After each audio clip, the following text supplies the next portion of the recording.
got one that can see.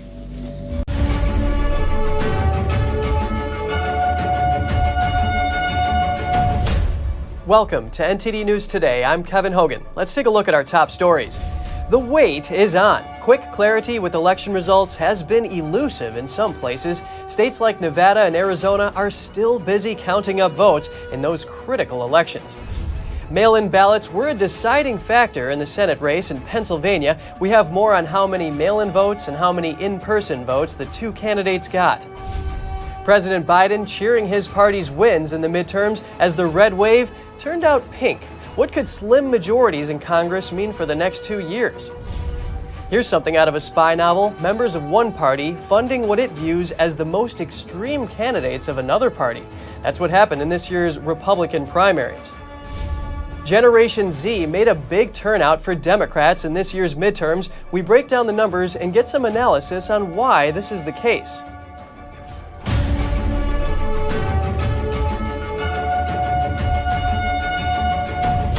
Congresswoman Lauren Boebert and Democratic opponent Adam Frisch are still locked in a tight race. Votes continue to come in from the U.S. House District in Colorado. They both have about 50% of the vote, with Frisch up by just 64 votes. That's with an estimated 94% of votes in. Boebert was elected in 2020. Until recently, she owned a gun-themed restaurant in the town of Rifle, Colorado. In politics, she is known for her alliance with the politics of former President Trump. She supports conservative positions on local issues. She has also supported allegations of fraud in the 2020 election. Frisch is a former councilman from the resort town of Aspen. He has tried to present himself as a moderate and has downplayed his Democratic Party affiliation. He has also referred to himself as a conservative. He views Trump-style politics as divisive. The tight race would trigger the recount if a difference in votes comes to half a percentage point or less. And it could be another week before Nevada finishes counting its ballots. The governorship, a U.S. Senate race, and 3 congressional seats remain uncalled. NTD's Jeremy Sandberg has more on the ballot counting conundrum in the Silver State. Tens of thousands of mail-in ballots still need to be counted from Washoe and Clark counties. These counties make up 90% of the vote in Nevada. Clark County Registrar of Voters Joe Gloria says nearly 15,000 mail-in ballots were received Monday and Tuesday. They started counting them Wednesday. The USPS pickup for today was over 12,700 ballots. Gloria says the close to 13,000 mail-in ballots received Wednesday won't be counted until at least Thursday. The registrar says mail-in ballots will be counted as long as they are received before November 12th and postmarked by Election Day, and that the process of curing ballots with unclear signatures and verifying provisional ballots will continue into next week. Curing can occur if the signature on the ballot envelope doesn't appear to match the voter's signature on file. Voters have until the close of business on Monday to fix it. The mail will continue to process every day, and the cure processing takes place every day as well. Gloria also says county election officials are working on processing, in his words, a considerable amount of drop boxes received that held a considerable amount of ballots from Tuesday. Republican U.S. Senate candidate Adam Laxalt is leading in a tight contest with incumbent Democratic Senator Catherine Cortez Masto. Right now, Laxalt is coming in with just over 49% of the vote. Cortez Masto is right behind him with just under 48%. An estimated 90% of the votes have been counted so far. Laxalt asked supporters to be patient and says he's confident of a win. Unfortunately, we're in for a long night and maybe even a few days into this week as all the votes are tabulated, but we're confident that the numbers are there and we're going to win this race. We're going to take back Nevada and take back America. Thank you all. Democrat Governor Steve Sisolak is also in a tight race for re-election against Republican challenger Joe Lombardo. We need some patience. We need some patience because we don't know the answers yet, and we will know in the next couple of days. That's what they're telling us. Lombardo is currently in the lead with close to 50% of the vote. Sisolak had just over 46%. Everybody keep paying attention to the polls as they come in, and keep your fingers crossed, keep supporting, keep saying your prayers. And we're going to be successful, and then we're all going to get back together again and have a real party, all right? 3 House seats are hanging in limbo. Nevada state law requires officials to finish counting and submit a report to the Secretary of State's office by November 17th. Jeremy Sandberg, NTD News. Hundreds of thousands of votes still remained uncounted in Maricopa County yesterday. Election officials in Arizona's most populous county say it could take until at least Friday to tally all votes. Meanwhile, several instances of voting day technical malfunctions have been reported. NTD's Daniel Monahan has more. The race for governor and U.S. Senate remained uncalled on Wednesday with about 70% of votes tallied. Republican Carrie Lake called the people running the show in Arizona incompetent. 2 minutes into voting, we had people being told, well, you're going to have to put your little ballot over here into another box. Guys? Her Democratic opponent, Katie Hobbs, who as Secretary of State also oversees the elections, had a different message for her supporters. I have every confidence that the counties administering this election conducted a free and fair election, and their results will be accurate. But they will take time. Margins between Democrats and Republicans narrowed considerably Wednesday in key Arizona races. Democrats maintained small but dwindling leads in contests for the U.S. Senate, Governor, and Secretary of State. Meanwhile, Republicans were optimistic that the late-counted ballots would break heavily in their favor, as they did in 2020. Election officials assured voters that every ballot would be counted. This after malfunctions at about 1/4 of the polling places across Arizona's most populous county slowed down voting. The snag on Tuesday fueled worries about the integrity of the vote in the tightly contested state. But how do you get fair and free elections? You have to fight and win to make them fair and free. About 17,000 ballots in Maricopa County, or approximately 7% of the 275,000 dropped off Tuesday, were affected. The latest data shows Lake trailing Hobbs by about 13,000 votes, with about 75% of ballots counted. In the Senate, Democrat Mark Kelly leads Republican challenger Blake Masters by around 5 points. Daniel Monahan, NTD News. And in Pennsylvania, a person who has already passed away is re-elected state lawmaker. Tony DeLuca, a Democrat, died at age 85 on October 9th. He represented a district in Allegheny County for 39 years. The timing of his death was too late for election officials to change the ballots. On Tuesday, he received more than 85% of the vote. His opponent, a Green Party candidate, received roughly 14% of the vote. A special election will be held soon. Pennsylvania House Democrats said on Twitter, quote, "We are proud to see the voters to continue to show their confidence in him and his commitment to democratic values by re-electing him posthumously." In several of the most crucial races on election night, mail-in ballots played an important factor and catapulted Democratic candidates to victories. One example is Pennsylvania Democratic candidate for U.S. Senate John Fetterman. In the Senate race between Democrat John Fetterman and Republican Dr. Mehmet Oz, and other races as well, mail-in ballots acted as a breaker against the so-called red wave. Based on unofficial tallies available as of November 10th, Oz drew roughly 500,000 more in-person voters to the polls on Election Day than Fetterman did. But that margin wasn't enough. Fetterman got over 915,000 mail-in ballots. That's quadruple what Oz got in that column. The result is 690,000 more mail-in ballots in Fetterman's favor. According to the U.S. Elections Project, Pennsylvania sent out 1.4 million mail-in ballots. Around half of them, or roughly 635,000, were sent out before the debate between Fetterman and Oz on October 25th. Fetterman struggled in the debate due to a stroke in May, and his performance caused many to question his ability to serve in the Senate. Election rules in Pennsylvania vary by county, but some places allow voters to submit absentee ballots and mail-ins up to 50 days prior to an election. Jacob Nyheisel, professor of political science at the University of Buffalo, told the Epoch Times the pros and cons of mail-in voting. He said you want your supporters to use anything they can. That's election day voting, early voting, absentee, whatever tool is most effective for you. But he also pointed to the pitfalls. For example, what happens if new information comes in that might have changed your mind?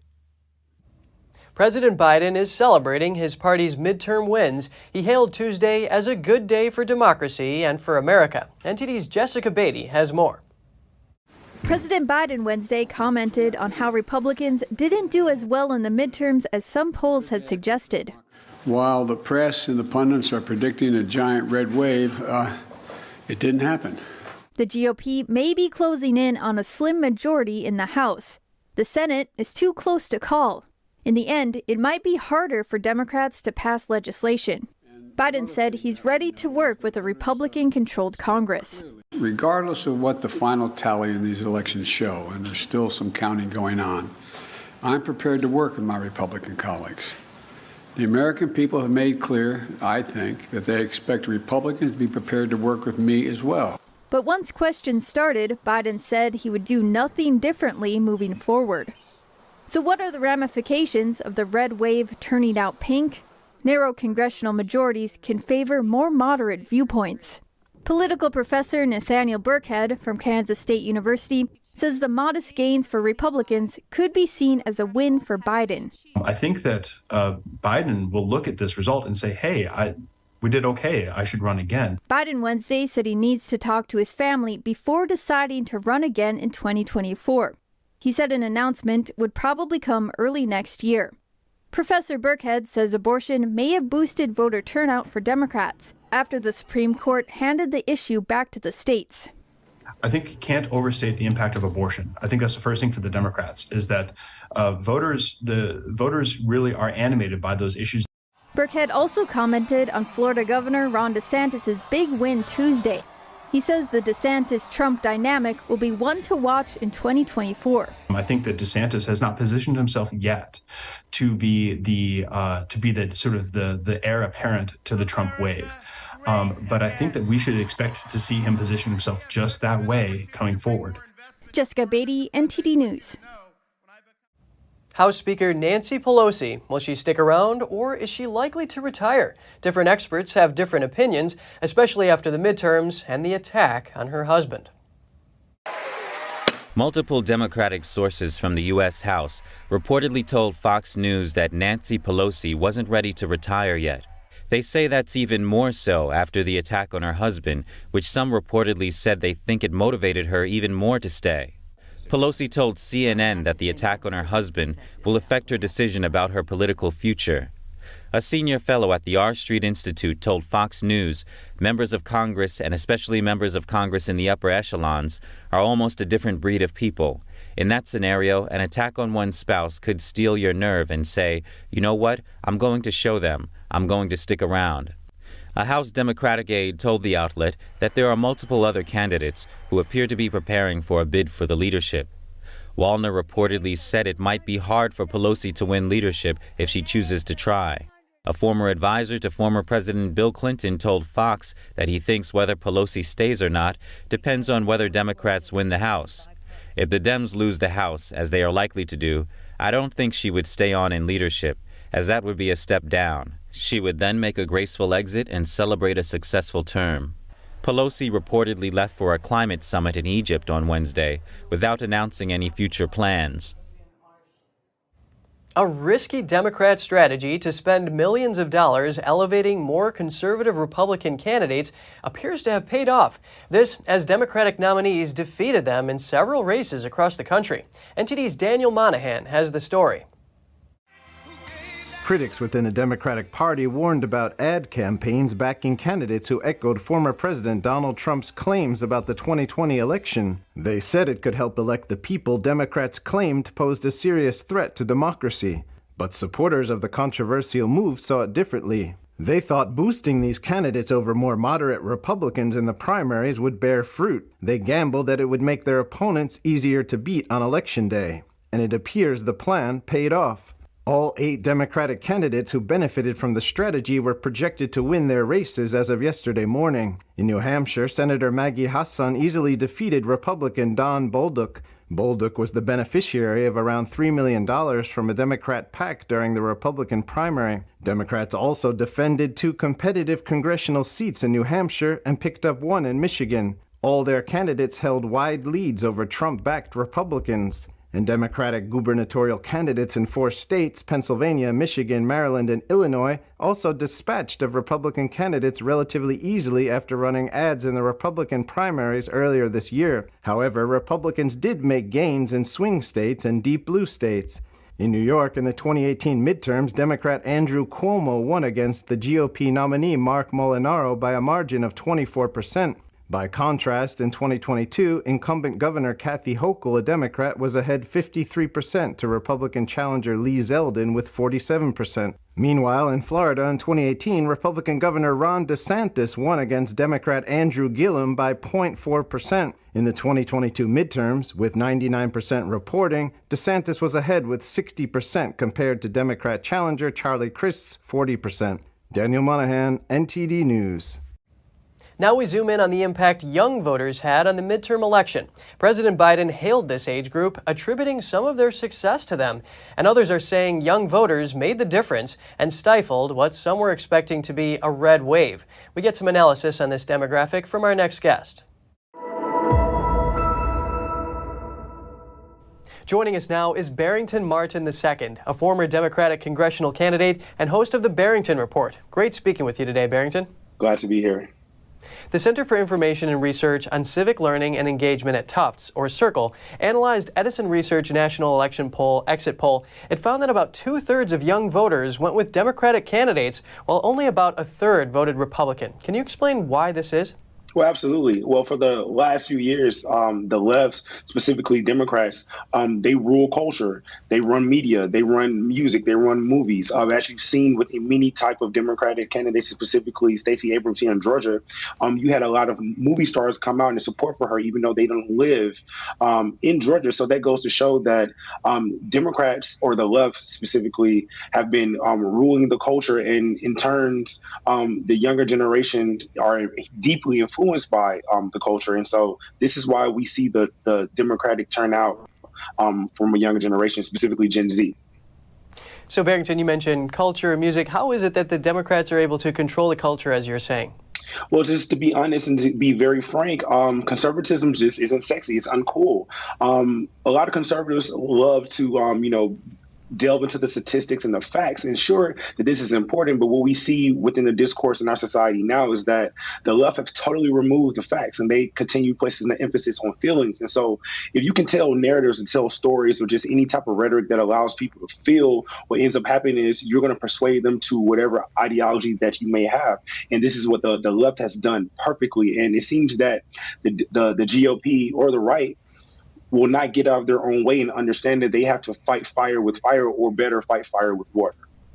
That is interesting how you mentioned facts versus feelings. And can you explain the relationship between things like student loan forgiveness and what's been called a bitter dose of reality when young people first enter the workforce, and how this age group casts their ballots?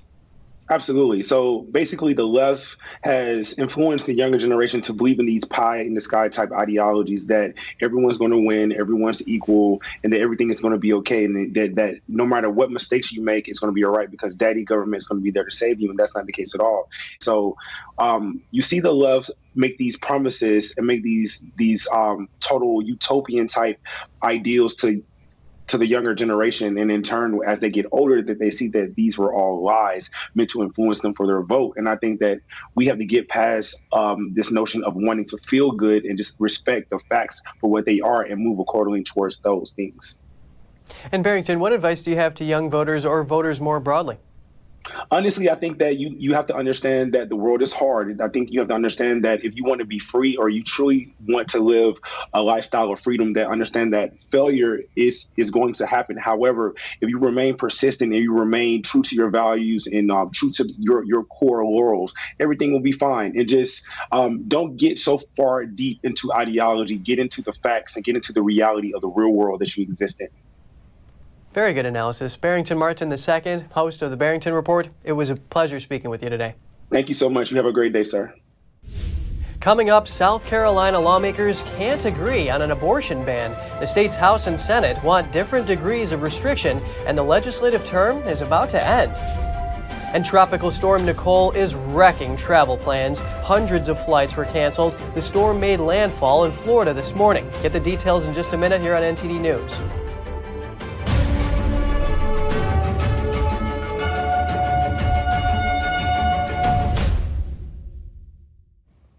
Tropical storm Nicole is causing havoc with travel plans. More than 1,200 flights in the U.S. were scrapped today, according to the FlightAware tracking site.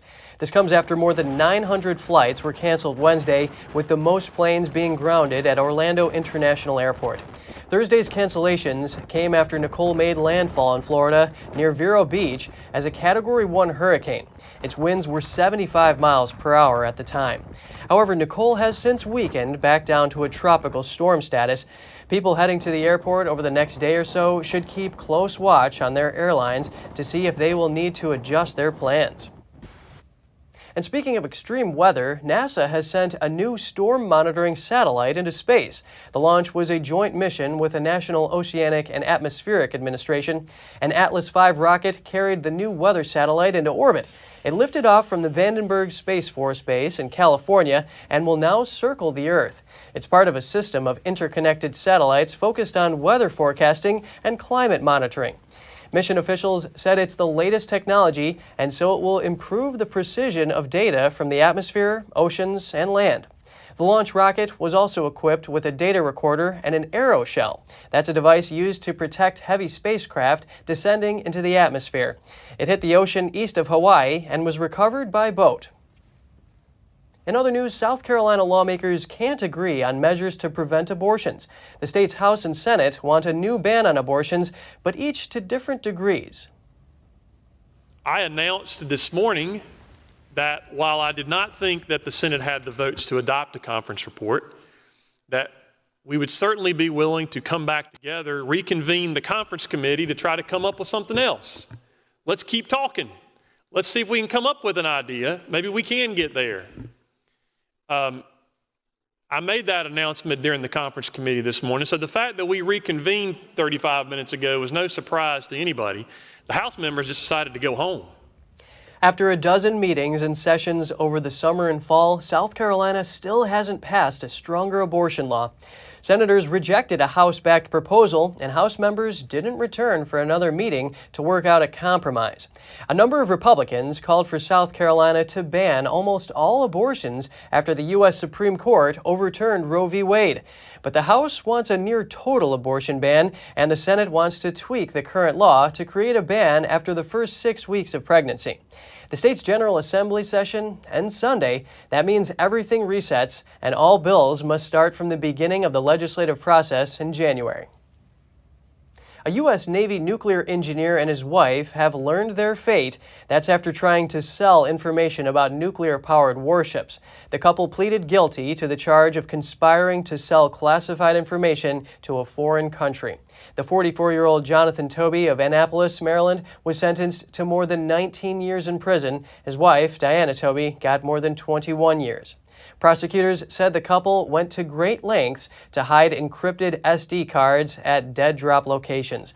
They say the couple tucked one into a saran-wrapped peanut butter sandwich. Others were hidden inside a pack of gum and a sealed Band-Aid wrapper. The couple thought they were dealing with agents of a foreign government and that they would get thousands of dollars in cryptocurrency in exchange for the classified information. But they were actually dealing with undercover FBI agents. And in Florida, a gun was found inside a raw chicken at an airport security checkpoint. Here's some photos that TSA officials posted on Instagram this week. The gun was discovered hidden inside the raw chicken at the Fort Lauderdale-Hollywood International Airport. The passenger was reportedly headed to Haiti.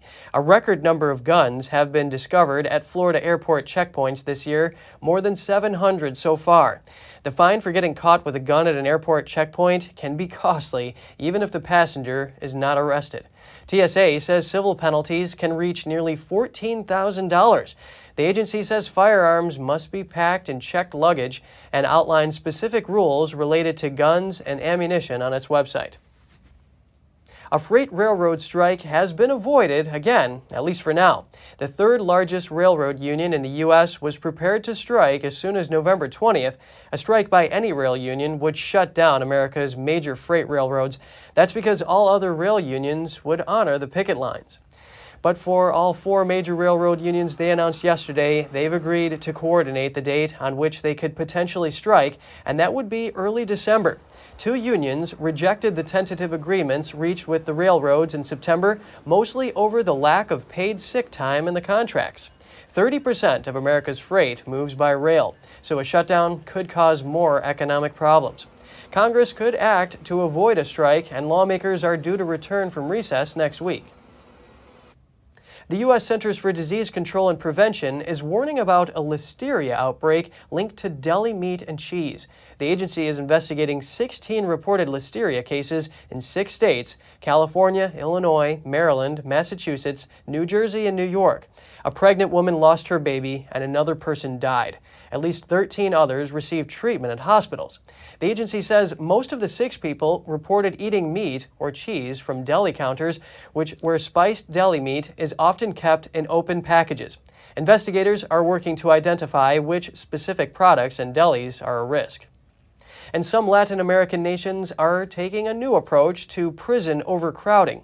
The area has one of the highest incarceration rates in the world. Lawmakers in Mexico, Ecuador, and Nicaragua are offering early release to thousands of criminals with minor offenses or who are awaiting trial.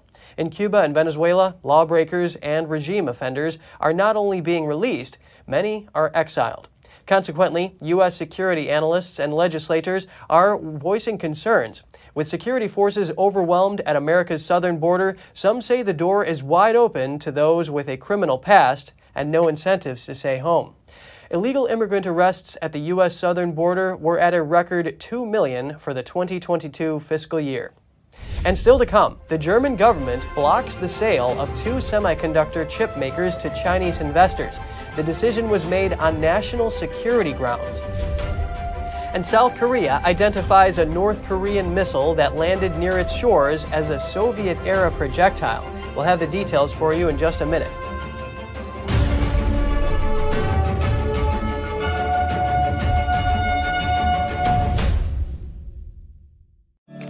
Welcome to RenBiz.com, the education and career program where parents rule.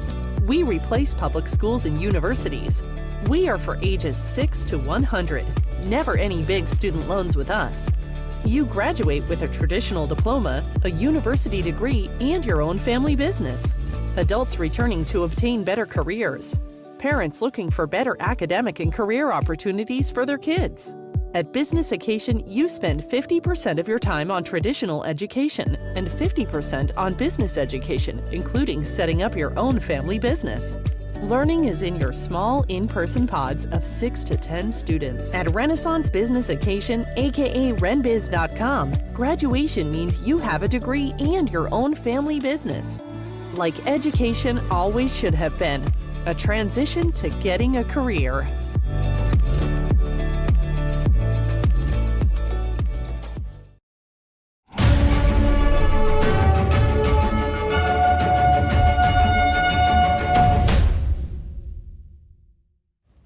President Joe Biden is planning a meeting with Chinese leader Xi Jinping. He told reporters that he hopes to set red lines with China and resolve areas of conflict. Dad bought a home. When you meet with President Xi Jinping of China, will you tell him that you're committed to defending Taiwan militarily? And what are you hoping to get out of this meeting that will make it a success? Are you willing to make any concessions to him? So what I want to do with him when we talk is lay out what kind of each of our red lines are, understand what he believes to be in the critical national interests of China, what I know to be the critical interests of the United States, and to determine whether or not they conflict with one another. And if they do, how to resolve it and how to work it out. Tensions are rising between the United States and China in recent months. Biden said he would make clear to Xi that U.S. policy toward Taiwan hasn't changed, noting he is unwilling to make any fundamental concessions on the issue. The president said fair trade and China's regional ties will also be on the table. The meeting will align with the Group of 20 summit next Tuesday in Bali, Indonesia. It will be the first in-person meeting since Biden became president in January 2021, and it comes just weeks after Xi reaffirmed his power within the Chinese Communist Party. He entered his third 5-year term as leader during the party's National Congress last month. The German government on Wednesday blocked the sale of 2 chip makers to Chinese investors over security concerns. It's trying to balance a push from European countries to access the Chinese market with reducing Germany's trade reliance on China. The German government on Wednesday blocked Chinese investment in 2 domestic semiconductor producers. The moves had raised concerns over national security and the flow of sensitive know-how to Beijing. Speaking to reporters after the decision, Economy Minister Robert Habeck said Germany remains open to investments, including from outside the EU, but it is not naive about it. China is and should remain a trading partner, but we must not be naive and have to realize when trade and market interests are used for political power and possibly used against the interests of the Federal Republic of Germany, so that we protect our own interests. The German government said it had vetoed the takeover of the chip factory of the Dortmund-based company Elmos by a Swedish company that is a subsidiary of Chinese group Sai Microelectronics. German media reported Berlin also blocked investment in Bavaria-based ERS Electronic. Habeck said it's important to realize that China was making a deliberate strategic approach to gain control of semiconductor and microchip manufacturing. China's Made in China 2025 initiative aims to build up a domestic chip industry and reduce reliance on Western technology. The decisions by the government of Chancellor Olaf Scholz comes at a time of heightened sensitivity around relations between Berlin and Beijing. The government is currently reviewing its policy towards China, especially in the wake of Russia's invasion of Ukraine, which exposed Germany's heavy dependence on Russian gas. Prior to his trip to China last week, Scholz pushed through a decision to allow China to buy a minority stake in a terminal in Germany's largest port, despite opposition from within his coalition. North Korea fired at least 1 ballistic missile into the sea on Wednesday, and South Korea said it identified debris from an earlier launch as part of a Soviet-era SA-5 surface-to-air missile. South Korea said it had identified debris from a North Korean missile launch as part of a Soviet-era projectile on Wednesday. That as North Korea launched at least 1 ballistic missile into the sea.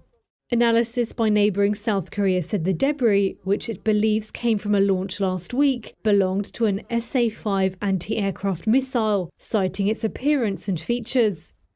It was the first time a North Korean ballistic missile had landed near South Korean waters. North Korea said the launch was in protest against joint air drills by South Korea and the United States. Wednesday's launch comes a week after North Korea test-fired multiple missiles, including a possible failed intercontinental ballistic missile. Japan's Coast Guard said the ballistic missile appeared to have fallen into the sea minutes after the launch was reported, drawing condemnation from Tokyo. Hamada added that Japan's government had lodged a strong protest with North Korea via diplomatic channels through Beijing. South Korean and US officials have said Pyongyang has made technical preparations to test a nuclear device, which is the first time it will have done so since 2017. There's more news between the two neighbors, not about missiles, but puppies. The former South Korean president is giving up a pair of dogs sent by North Korean leader Kim Jong-un. The 2 white Pungsang dogs were a gift from Kim Jong-un after a 2018 summit. Their current owner is former South Korean President Moon Jae-in. Moon has been raising them since they arrived in South Korea. He also brought the 2 to his personal residence after his term ended in May. He says he was entrusted to become their legal keeper, and his office has sought financial support, but with no success. Now Moon plans to give up the 2 dogs, saying the current government doesn't back them. And if you have any news tips or feedback for the show, don't hesitate to email us at news.today@ntd.com. And just ahead, Ukrainian residents living near the front lines of war are struggling to stay warm with unstable energy resources, and a cold winter lies ahead. And chaos in Paris as metro workers go on strike. Most of the subway lines faced disruptions, and some of them were completely closed. We'll have all that and more for you in just a minute.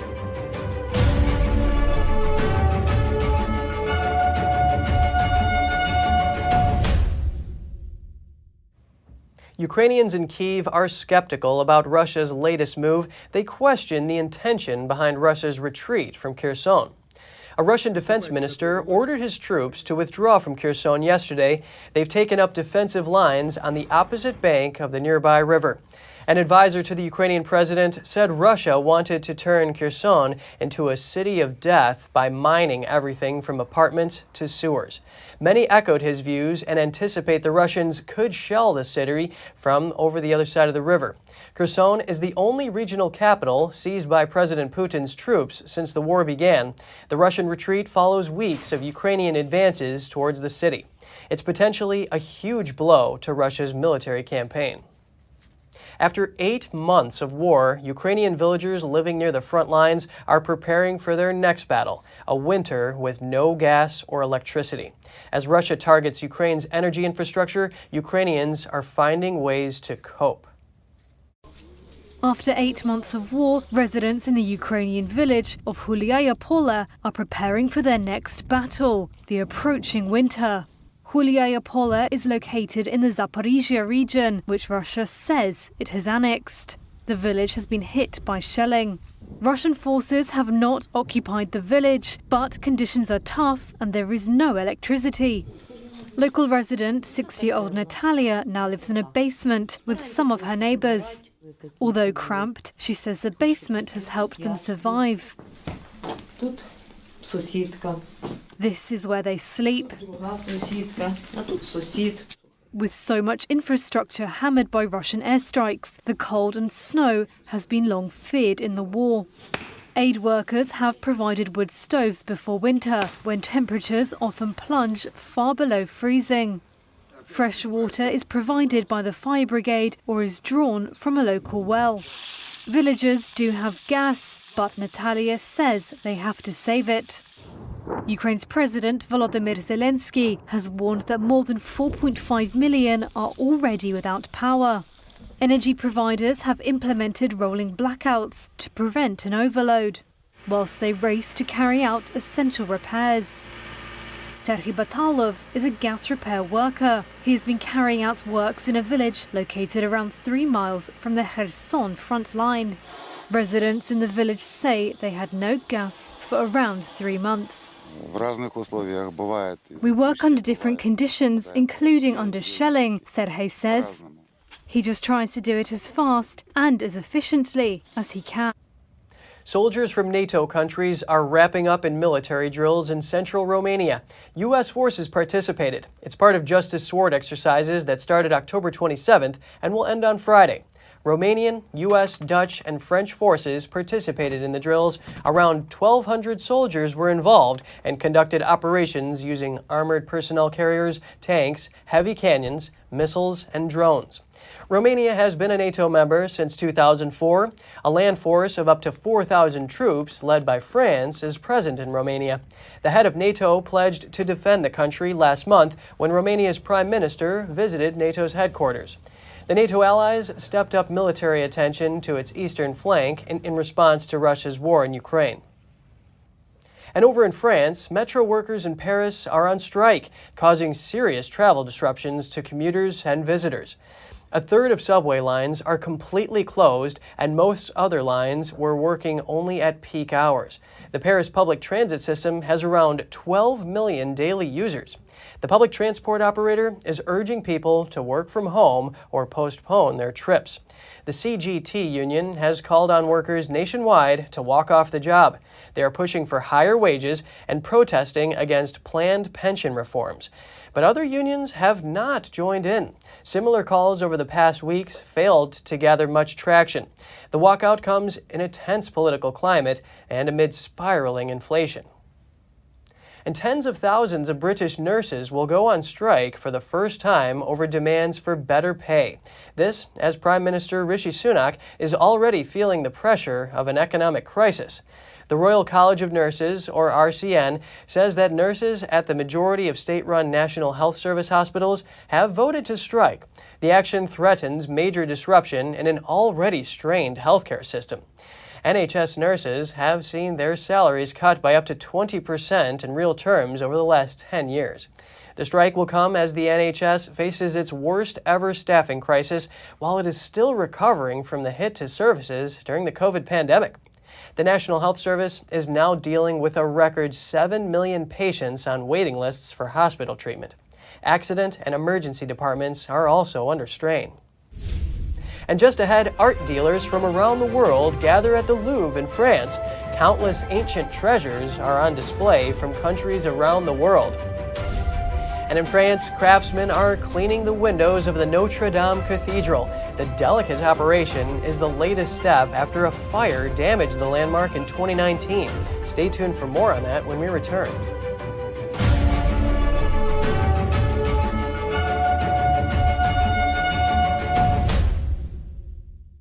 As Americans, it seems like other people have been telling us what to do, how to live, and how to think.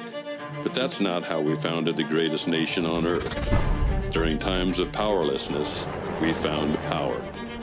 And we found power through taking action. Through action, we find solutions. And through solutions, we find freedom. The supply shortage has made it harder than ever to keep your shooting skills sharp at the range.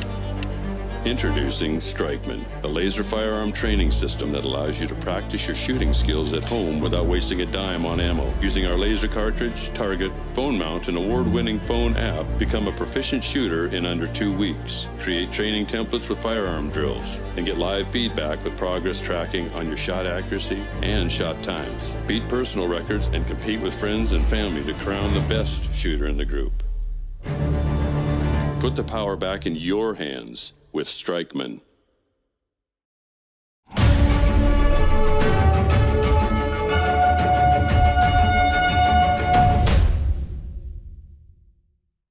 Welcome back. Dozens of art dealers from around the world are gathering at the Louvre for an art fair showcasing the beauty, elegance, and grace of art pieces from antiquity to the present day. NTD's France correspondent David Vives sent us this story. The art fair Fine Arts Paris and La Biennale opened on Wednesday in Paris. It features over 80 exhibitors coming from Europe, including Italy and Great Britain, as well from across the world. The VIP opening day was a success, according to the organizers.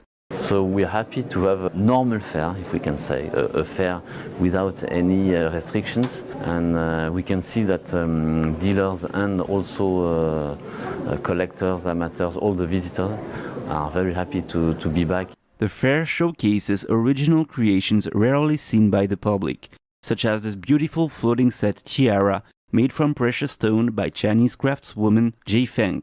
But most of the pieces on display date back several centuries, such as these Buddhas and Bodhisattvas sculptures at the Gallery Hyoko booth. Et donc en fait le style du Gandhara est un style qui mélange en fait. This is a major piece of our exhibition, a seated Maitreya, a bodhisattva from the Gandhara region of India, dating from the 2nd to 3rd century AD. The Gandhara style is a style that mixes Greek art and Buddhist iconography from India. So we find a muscular body, big drapes, and a bun from the Greek style, as well as a moustache and jewelry that represent the Indian art. This London art dealer specializes in vintage maps, like this rare medieval calendar used by monks to count the days, or these two Chinese maps depicting the sky and the earth. This one, the celestial one, is based actually on a 1247 stele that still exists in Suzhou, which was built slightly differently. It had the circular sky at the top and then the text at the bottom. This one was updated during the Qing time by the Qing scholars. And it also explains the birth of the universe and how the Qing rulers were rightfully ruling the kingdom. The price tag on these pieces ranged from $3,000 to several $100,000, depending on the rarity, the age, and the state of conservation. These sculptures at this Italian gallery cost about $180,000 each. But as this art dealer told us, behind each piece, there's the passion and the faith of a craftsman one need to understand to fully appreciate its beauty. This booth is showcasing 19th century masterpieces made from gold, with some items reflecting the luxury of French art during Napoleon's time. Here we have a clock of perfect execution, that is to say, a well-defined balance, beautiful proportions, and engraving as we like it, with a lot of details, a lot of texture, and really a know-how that perfectly illustrates the French craftsmanship of the 18th century. Léage says his profession combines business with passion. There's a bit of a passion for objects. Well, yes, of course, we buy. Our job is to find objects that we will present to our customers, and we have several criteria. We have the criteria of rarity, authenticity, and beauty.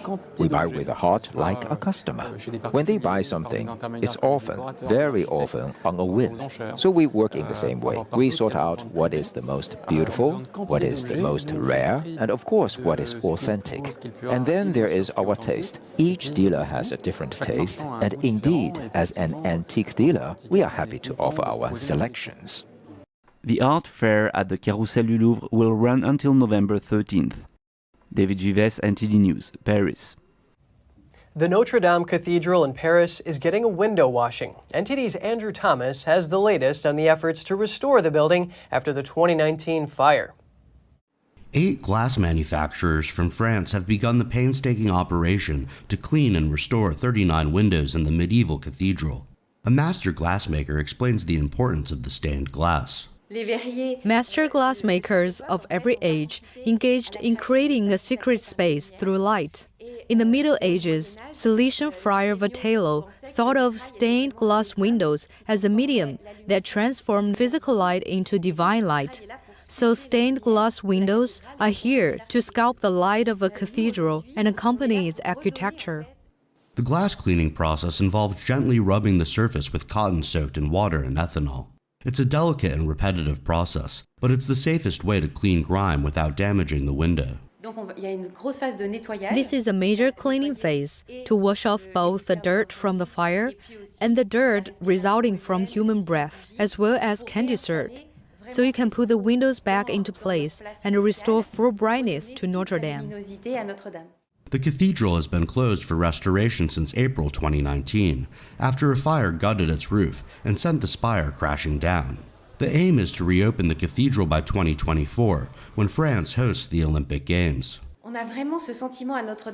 With Notre Dame, there is really a feeling that we are all working together, regardless of the craft, in a great procession that is organized, thanks to very precise and complicated logistics, in order to each group to do its part at a given time. For example, next week we will receive new bay windows. Then they will go back to the warehouse until we work on them again at a later stage. The workshop of Cologne Cathedral in Germany is lending a hand to France. They're restoring the stained glass in 4 high windows.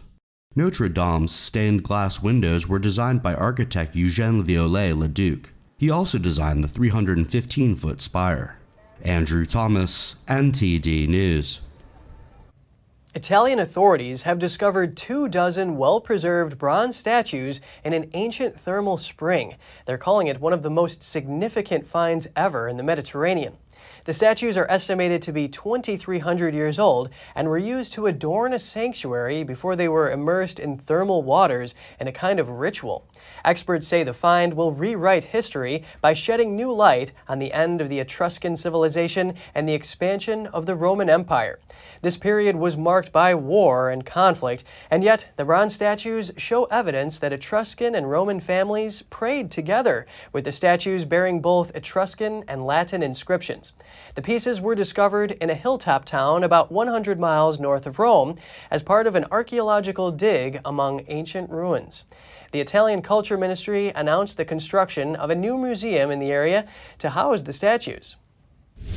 And coming up, a team of Sydney scientists work with an Australian brewery to make the process as efficient as possible.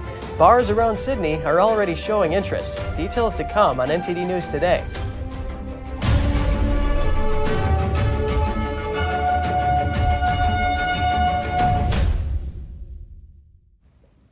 Scientists are teaming up with an Australian brewery to create a smart and sustainable pint.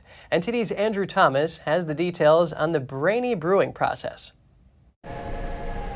Young Henry's Brewery is working with researchers from University Technology Sydney on a digital brewing process.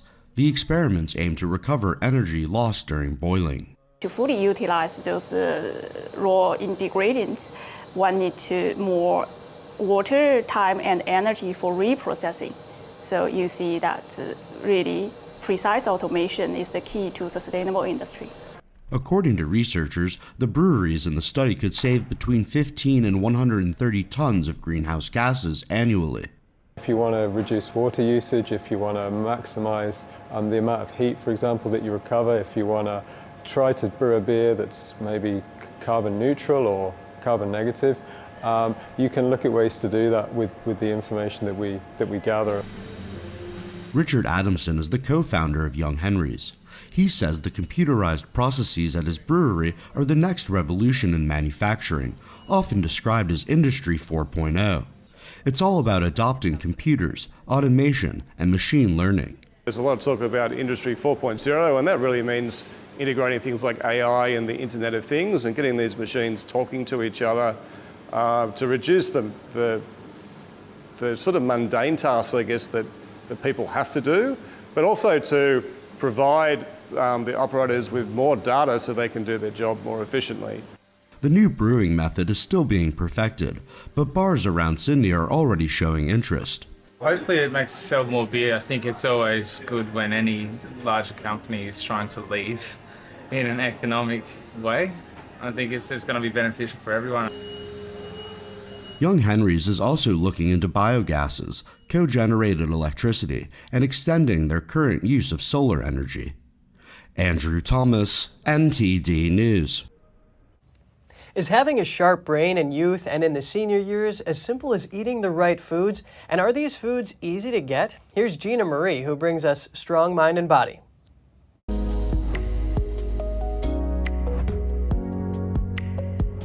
Who benefits from better brain health? Everyone, of course, but today we will look at two groups, students and seniors. Our brain functions include cognitive, sensory, social emotional, behavioral and motor domains.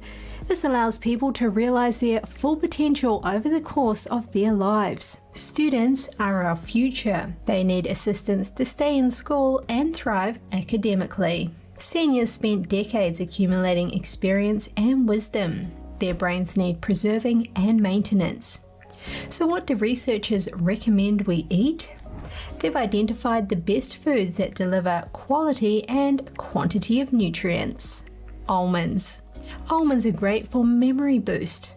They increase memory and message transmission. Avocados. Avocados contain monounsaturated fats that lower blood pressure. Hypertension has been linked to poor health.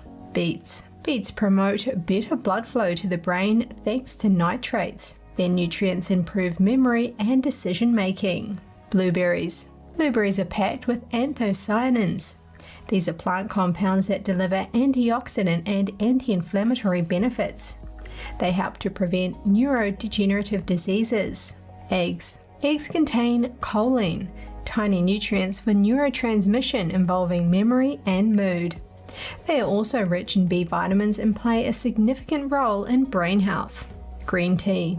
Multiple nutrients in green tea helps to promote mental decline, improve brain performance, memory, and the ability to focus and stay alert. Salmon. Oily fish contain omega-3 fatty acids necessary for preventing depression and learning problems. Turmeric. Turmeric contains curcumin, which promotes growth of new brain cells and improves mood. It also helps with better memory and removes anxiety and depression.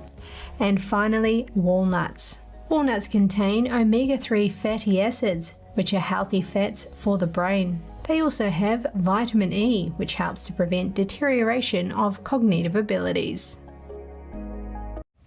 A young United States World Cup squad is heading to Qatar to compete and is determined to show they belong on soccer's biggest stage after failing to qualify in 2018. But little has gone as hoped for the Americans ahead of their World Cup opener. They are set to play against Wales on November 21st, but injuries have plagued their squad. They failed to record a shot on goal on one warm-up match, a 2-0 defeat by Japan in September. Days later, the far lower-ranked Saudi Arabia held them to a 0-0 draw. However, there was no lack of vigor among American fans on Wednesday, where VIPs packed into a New York City concert hall to name members of the next national team. The next World Cup after Qatar will be hosted in the U.S., Canada, and Mexico, so U.S. soccer is eager to drum up enthusiasm among a population more interested in basketball, baseball, and football. And a Brazilian skateboarder pulls off a spectacular stunt at about 10,000 feet above the ground, just proving that the sky really is the limit. The performer slid down a rail with her skateboard to leave the plane in dramatic fashion, but rest assured, she was wearing a parachute. The ambitious athlete is Leticia Buffoni of São Paulo, a 6-time X Games medalist. She made more than 100 jumps to prepare for the stunt. The plane is from the Fast and Furious films. For this project, it was filled with over 50 people from the production and filming crew, and the cameraman was a story himself. He jumped with Tom Cruise in Mission Impossible Fallout. The project also used the same Panavision camera lens that director Quentin Tarantino shoots his films with. And that's all for today's program. We're really glad to have you with us. Please send us an email if you'd like to tell us something. We're going to put it on screen. For podcasters, that's news.today@ntd.com. I'm Kevin Hogan, NTD News, New York City. Because he hath set his love upon me, therefore will I deliver him. I will set him on high, because he hath known my name.